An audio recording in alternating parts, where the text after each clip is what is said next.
இவங்க கூட லைட்டா பார்வை சாயல்ல இருக்காங்கன்னு நீங்க நினைப்பீங்க. இந்த வேலையெல்லாம் வச்சு இவங்க பாரும் இல்ல, நான் கம்ருதீனும் இல்ல, இவரு திவாகரும் இல்ல. அந்த பாருக்கும் அந்த கம்ருதீனுக்கும் இப்ப மார்கழி மாசத்துல இப்படிதான் இருக்கும். அது வந்து மார்கழி மாசம் முடிச்சதுல தை பிறந்தால் எல்லாருக்கும் வழி பிறக்கும் அப்படின்னு நமது லெஜண்ட் அவர்கள் பல உதவிகள் செய்துட்டு வராரு. கிட்டத்தட்ட மாசத்துக்கு ஒரு 25 லட்சத்திற்கு சாப்பாடே அவர் வந்து ஃப்ரீயா போட்டுட்டு வராரு. மார்கழி மாசம் அப்படின்றதுனால ரோட்ல நாய்ங்கெல்லாம் பார்த்துருப்பீங்க. இதை நான் சொல்லல, பொதுவாகவே அப்போதுலேருந்து திருவள்ளூர் காலத்துக்கு முன்னாடி இருந்தே பியு சின்னப்பா காலத்துக்கு முன்னாடி இருந்தே சொல்லுவாங்க, மார்கழி மாசத்துல ரோட்ல நாய்ங்கெல்லாம் என்ன பண்ணும் அப்படின்றது. அந்த மாதிரி அவங்களெல்லாம் பிடிச்சிட்டு போய் பிக் பாஸ்குள்ள போட்டதுனால அவங்க என்ன பண்ணுவாங்க, நான் கூட நான் பார்க்கல, தம்பி ஒருத்தர் சொன்னார், இந்த மாதிரி அந்த பாருன்ற அந்த பெண் வந்து எனக்கு வந்து மூடு கட்டுப்படுத்த முடியல, மூடு வந்துருச்சு அப்படின்னு சொல்லி ஏதோ சொன்னதா அப்படின்னு. தங்கச்சி நான் இல்ல இல்ல இல்ல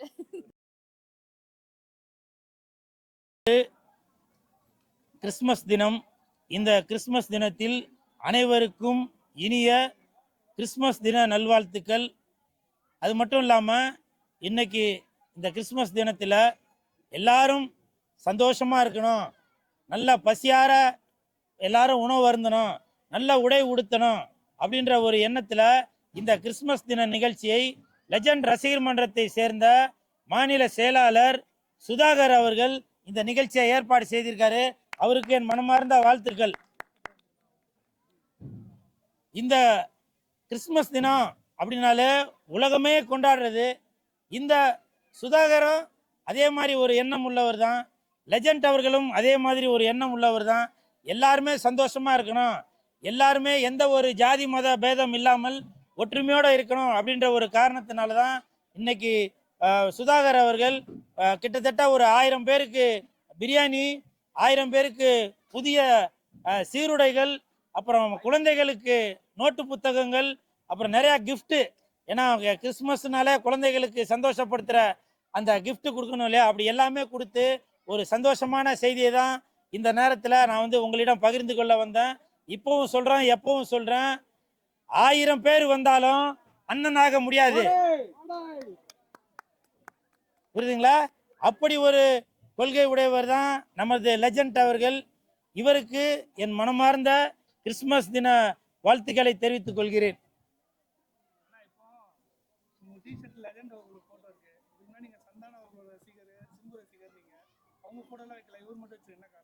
இல்லை, என்ன காரணம்னா, சந்தானம் எல்லாருக்கும் தெரியும், அவர் ஆல்ரெடி சினிமாவில் நடிக்க வந்தவர், என்னோட உயிர் மூச்சில் கலந்தவர்.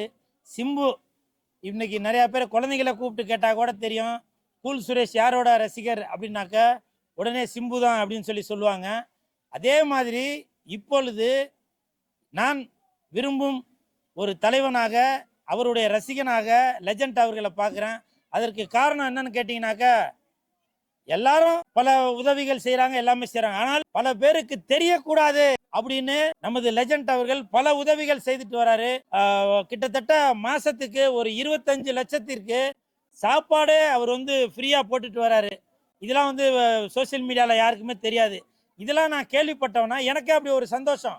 இப்படிப்பட்ட ஒரு நல்ல மனிதனுக்கு இந்த கூல் சுரேஷ் வந்து சப்போர்ட் பண்ணக்கூடாதா அப்படின்னு நான் நினைக்கிறேன்.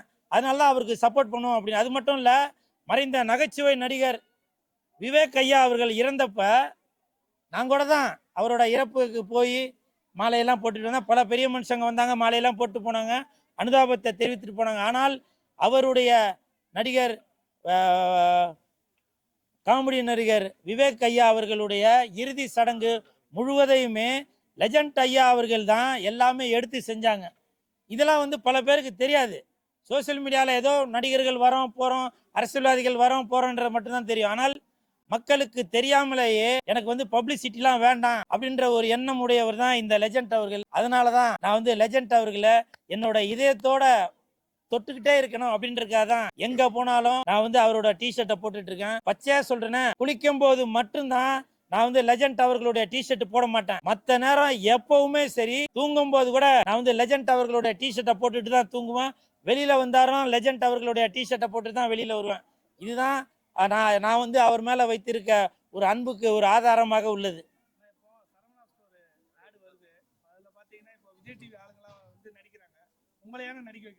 நீங்க கேட்ட கேள்வி வாஸ்தவமான கேள்விதான். ஆனால்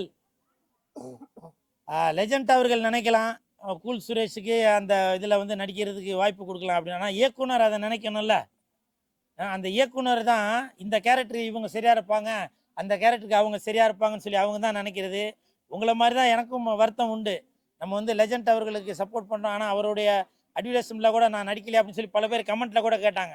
நான் அதை பற்றி எதுவுமே கவலைப்படல. காரணம், ஒரு நல்ல மனிதருக்கு சப்போர்ட் பண்ணணும் அப்படின்ற ஒரு எண்ணத்தில் தான் நான் போயிட்டுருக்கேனே தவிர, அவர் வந்து நமக்கு வந்து நடிக்கிறதுக்கு வாய்ப்பு தருவார், அவரோட அட்வர்டைஸ்மெண்ட்டில் நடிக்கணும் அப்படின்ற ஒரு எண்ணம்லாம் இல்லை.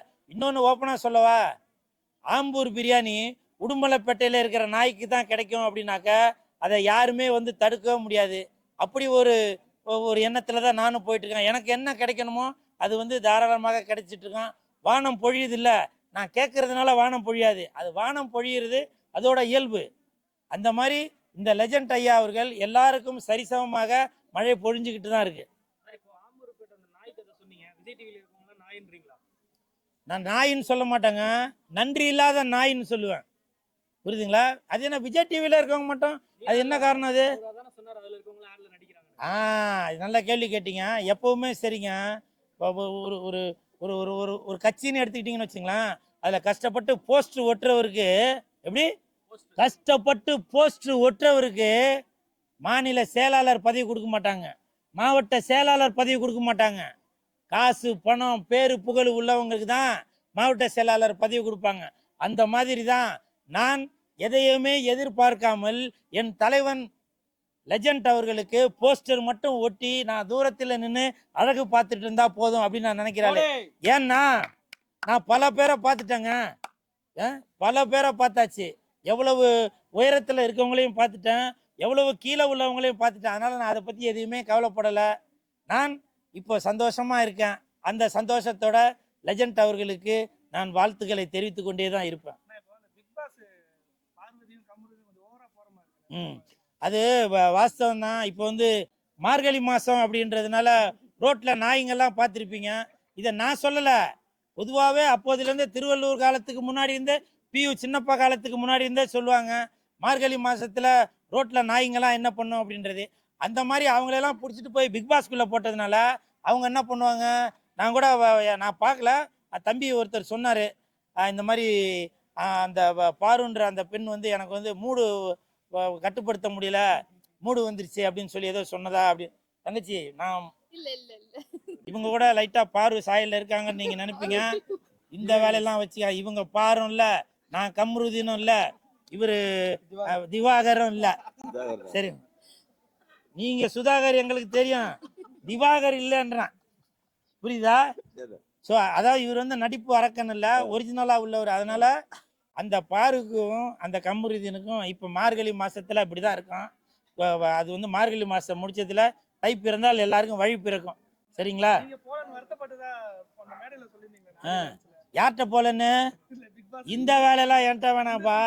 அப்படி ஒரு பிறவியில நான் பிறக்கவே இல்லை, புரியுதுங்களா?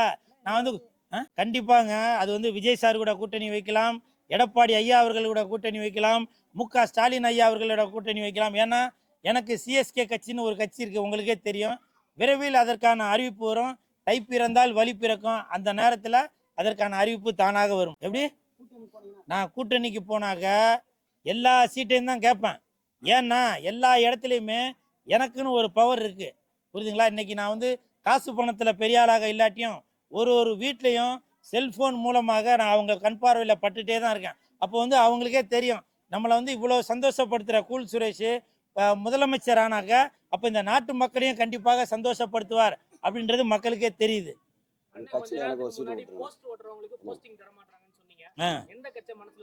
எல்லா கட்சியிலும் தாங்க சார், எல்லா கட்சியிலும் தான் சார் சொல்றேன் நானு. டிவிகேல மட்டும் சொல்ல, டிஎம்கேல மட்டும் சொல்ல, ஏடிஎம்கேல மட்டும் சொல்ல, பாஜகல மட்டும் சொல்ல, பாமகல மட்டும் சொல்ல, விடுதலை சிறுத்தையில மட்டும் சொல்ல, நாம் தமிழர்ல மட்டும் சொல்ல, எல்லா கட்சியிலுமே போஸ்டர் ஒட்டுறவனுக்கு இது வரைக்கும் அந்த காலத்துல கட்சி ஆரம்பிச்சதுல இருந்தே சொல்றேன், போஸ்டர் ஒட்டின ஆளுக்கு யாருக்குன்னா சீட்டு கொடுத்துருக்கீங்களா சொல்லுங்க? யாருக்குன்னா சீட்டு கொடுத்துருக்காங்களா? அதுவும் இல்லாம வரும்போது நமக்கு பதவி வேணும், பணம் சம்பாதிக்கணும் அப்படின்ற ஐடியால தான் நிறைய பேர் வருது. அந்த மாதிரி எண்ணம் இருந்தால் எப்படிங்க கட்சியில வந்து இன்னும் நீங்க பெருசா வளர முடியும்? தயவு செய்து இந்த இடத்துல நீங்க விஜய் சார் போட்டோ போட்டு அவரை தான் தாக்குனாரும் போட்டுறாதீங்கப்பா. ஏன்னா விஜய் சாருக்கும் எனக்கும் ஒரு அண்ணன் தம்பி பாசம் இருக்கு. நான் எப்பவுமே பாசிட்டிவா தான் பேசுறாரு. என்ன கொஞ்சம் சத்தமா பேசுவேன். புரியுதுங்க? இதை வந்து நிறைய பேர் வந்து நான் வந்து விஜய் சாரை வந்து எதை தாக்கி பேசுறேன் அப்படின்னு சொல்லி நீங்க வீடியோ ஓடனுக்கா அப்படி போட்டு விட்டுறீங்க. அப்படிலாம் இல்லை. நான் எப்பவுமே விஜய் சாரை என்னோட ரசிகரா நினைக்கிறாள். புரியுதுங்களா? எனக்கு கூலுன்னு பேர் வர்றதுக்கு காரணமே விஜய் சார் தான். துல்லாத மனம் துள்ளுலேருந்து அதை போட்டுட்டு இருக்கேன். நிறையா பேர் நான் ஏதோ ஒன்று பேச போக கீழே விஜய் சார் போட்டோ போட்டு விஜய் தாக்கிய கூல் சுரேஷ் அப்படின்னு போட்டுறீங்க. தயவு செஞ்சு நீங்கள் போட்டுறாதீங்க. எது நான் கேட்காட்டியுமே நீங்கள் ஆட்டோமேட்டிக்காக கீழே விஜய் சார் போட்டோவை போட்டு அவரை வந்து தாக்கிய கூல் சுரேஷ் அப்படின்னு போட்டுறீங்கப்பா. நான் அப்படி யாரையுமே தாக்க மாட்டேன். எப்பவுமே அண்ணன் தம்பி உறவோடு இருக்கிறவன் தான். புரியுதுங்களா? சரிங்களா? ஆமாங்க. அதாவது இப்போ நான் ஒரு நல்லதுக்கு தான் சொல்கிறேன்.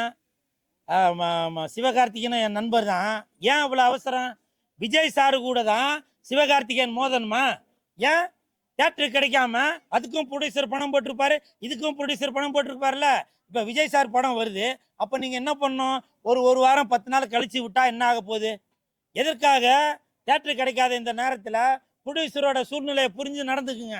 படம் வந்து சூப்பர் ஹிட் ஆகட்டும் 2 படமே. நானும் வாழ்த்துக்களை தெரிவித்துக் கொள்கிறேன். ஆனால் எல்லாருக்கும் தேட்டர் கிடைக்கணும்ல. எப்படி இருந்தாலும் விஜய் சாரோட படம் உலகம் முழுவதும் எல்லா தேட்டரும் பிடிச்சிருவாங்க.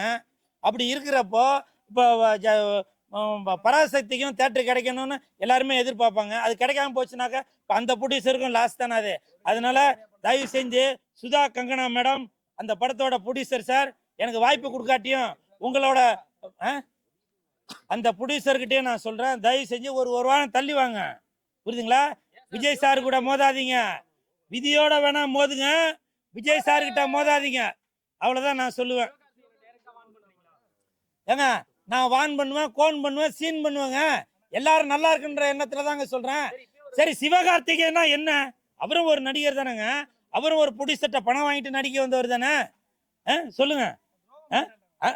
துரோகம் என்ன? விஜய் சார் வந்து துப்பாக்கியை கொடுத்தது சீனு, படத்துல ஒரு சீனு, அதுக்காக கொடுத்தாரு. அவர் ஒன்றும் இது பண்ணலையா இல்லையா? அதனால அவங்க 2 பேருக்கு அண்ணன் தம்பி பாசம் இருந்தாலும் ப்ரொடியூசரோட பணம் போட்டதை கருதி நீங்க பெரிய ஆளா நான் பெரிய ஆளான்னு பார்க்காம தயவு செஞ்சு ஒரு வாரம் தள்ளி வாங்க. ஏன்னா விட்டு கொடுத்தா கெட்டு போகாதுன்னு சொல்லுவாங்க. 2 படமுமே நல்லா தான் ஓடணும். இது வந்து நான் மட்டும் சொல்ல, திருப்பூர் சுப்பிரமணிய ஐயா அவர்கள் தேட்டர் ஓனரே வந்து அந்த சங்க தலைவரே கூட அதை தான் சொல்லியிருக்காரு. தயவு செஞ்சு அதை புரிஞ்சு நடந்துக்குங்க.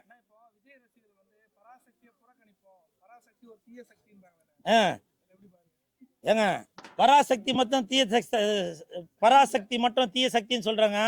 கூல் சுரேஷையும் தீய சக்தின்னு தான் சொல்றாங்க.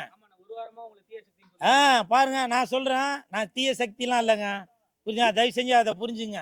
நிறைய பேர் ஆமா நிறைய பேர் என்ன பண்றாங்கனாக்கா, சில பேர் அந்த கட்சியில உள்ளவங்க என்ன அணில்ன்றாங்க, இந்த கட்சியில உள்ளவங்க நான் 200 ரூபா வாங்கிட்டேன்றாங்க. இப்படி எல்லாருமே திட்டினாங்க. கூல் சுரேஷ் எல்லாருக்கும் பொதுவானவங்க. ஓப்பனா சொல்லவா, நான் வந்து பப்ளிக் டாய்லெட் மாதிரிங்க. புரியுதுங்களா? நீங்க 5 ரூபா கொடுத்துட்டு நீங்க போய் உச்சா போகலாம், கக்கா போகலாம். உங்களை சுத்தம் பண்றதுதான் இந்த கூல் சுரேஷ். அதனால தயவு செஞ்சு நீங்க அந்த மாதிரி என்னை பார்த்து அணில், தற்குறி, அப்புறம் 200 ரூபா வாங்கிட்டேன், சங்கி அப்படிலாம் தயவு செஞ்சு சொல்லாதீங்க. சரிங்களா? எப்பவுமே உங்களோட ஒருத்தனா இருக்கிறவன் தான் அந்த கூல் சுரேஷ். சார் நான் இப்பவும் சொல்றேன் சார், இந்த கூல் சுரேஷ் எப்பவுமே உண்மையை மட்டும்தான் சொல்லுவேன். ஒன்றும் இல்லை, ஒரு உதாரணத்துக்கு சொல்றேன். டைரக்டர் ராஜகுமாரன் சார் இருக்கார்ல, அவர் உங்களுக்கு என்னங்க குறை பண்ணாரு? என்ன குறை பண்ணார் சொல்லுங்க? அவரு லைஃப்ல சந்திச்ச விஷயத்த அவர் சொல்லியிருக்காரு. விண்ணுக்கும் மண்ணுக்கும் படம் எடுக்கும்போது சரத்குமார் சார் என்ன பண்ணாரு, விக்ரம் சார் என்ன பண்ணாரு, தேவயானி மேடம் என்ன பண்ணாங்க, குஷ்பு மேடம் என்ன பண்ணாங்க அப்படின்ற கருத்தை தாங்க அவர் கண் கூட என்னென்ன நடந்துச்சோ அதை தான் சொன்னாரு. ஆனா அவரை வந்து அவர் கேட்ட சொன்ன பதிலுக்கும் கமெண்ட்ல சொல்ற பதிலுக்கு உனக்கு என்னப்பா, உனக்கு தேவயானி கிடைச்சிருச்சு. அவரு சினிமாவை பத்தி சொல்றாரு. அவரோட சம்சார பத்தி எதுவும் சொன்னாரா? எதுக்கு தேவயானி மேடம் போய் இதுல போய் கனெக்ஷன் பண்ணிட்டு இருக்கீங்க? ஒருவேளை உங்களுக்கு தேவயானி மாதிரி ஒரு மனைவி கிடைக்கலேன்னு ஒரு ஏக்கத்துல இருக்கீங்களா? சொல்லுங்க, துக்கத்துல இருக்கீங்களா? இப்பவும் சொல்றாங்க, தயவு செய்து இவர் ராஜகுமாரன் அவர்கள் ஒரு ஹோட்டலுக்கு போறாரு. ஹோட்டலுக்கு போனாக்க 2 இட்லி கொடுக்குறாங்க. சட்னி சாம்பார் கேட்குறாரு. சாம்பார் இல்லைங்க சட்னி தான் இருக்குன்னு சொல்லும் போது அவர் வெளியில வந்து என்ன சொல்லுவாரு, ஏங்க நான் 2 இட்லி வாங்கினேன், சாம்பார் கேட்டேன், சாம்பார் காலி ஆயிடுச்சு, சட்னி தான் இருக்குன்னாங்க அப்படின்றத ஓப்பனா வந்து சொன்னாரு. அவர் விண்ணுக்கும் மண்ணுக்கும் படம் எடுக்கும்போது என்ன நடந்துச்சோ அதை தான் ஓப்பனா சொல்லுவாரு. ஆனா கொஞ்சம் கூட ஒரு அபாண்டமாக டைரக்டர் ராஜகுமாரன் அவர்களை ஒரு ஒரு பைத்தியக்கார ரேஞ்சில் நீங்க வந்து இப்படி ஒரு சித்தரிக்கிறீங்க, நியாயமா சொல்லுங்க. இப்பவும் நான் சொல்றேங்க, வெக்கத்தை விட்டு சொல்றேன், காசு பணம் சம்பாரிச்ச எல்லாரும் கார் வாங்கணும் பங்களா வாங்கணும் தான் நினைப்பாங்க. ஆனா ராஜகுமாரன் அவர்கள் விவசாயம் பண்ணணும்னு நினைக்கிறாரு. இது யாருங்க செய்யறா சொல்லுங்க? தோட்டம் துறவு வாங்கி அவர் வந்து குளம் கட்டி அதை பண்ணி இதை பண்ணி விவசாயத்தை வாழ வைக்கணும்னு நினைக்கிறாரு. ஆனா நீங்க காசு சம்பாரிச்சவன என்ன பண்றீங்க? கல்யாண மண்டபம் கட்டணும், ஆடி கார் வாங்கணும், 2 பொண்டாட்டி கட்டணும், 4 வப்பாட்டி கட்டணும் தாங்க நினைக்கிறீங்க. அது உண்மையா இல்லையா? உண்மை எனக்கு தெரியும். என்ன சார் உண்மையா இல்லையா? அப்படி விவசாயத்துக்கு குரல் கொடுத்துட்டு இயக்குனர் ராஜகுமாரன் அவர்கள். தயவு செய்து நீங்க அவருடைய மனைவி தேவயானி மேடம் தயவு செஞ்சு விட்டுருங்க. அவங்களாம் நல்லா இருக்கணும், புரியுதுங்களா? குடும்ப குத்துவிளக்கா இருக்காங்க. சினிமானா அப்படிதாங்க, புரியுதுங்களா? சினிமாவில் அவர் உண்மையை சொல்றாரு. தயவு செஞ்சு ராஜகுமாரன் அவர்களை எதுவும் சித்தரிக்காதீங்க. உங்க பாதம் தொட்டு நான் கேட்டுக்கிறேன்.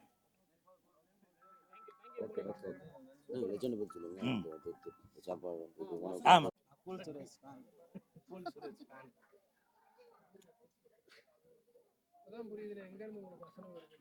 எல்லாம் நெட்ல தான் எடுக்காப்ல தல.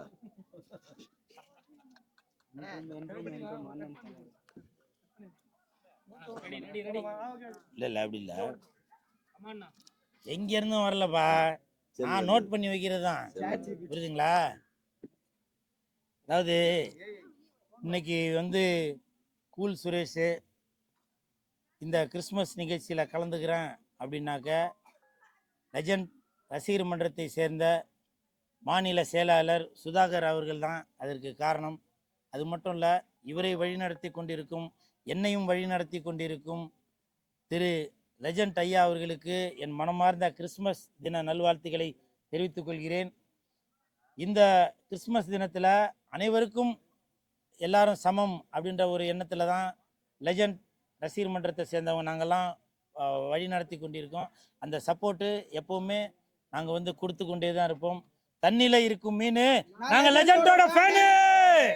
இப்பவும் சொல்கிறேங்க, எவ்வளோ தலைவன் வந்தாலும் சரி, புரியுதுங்களா?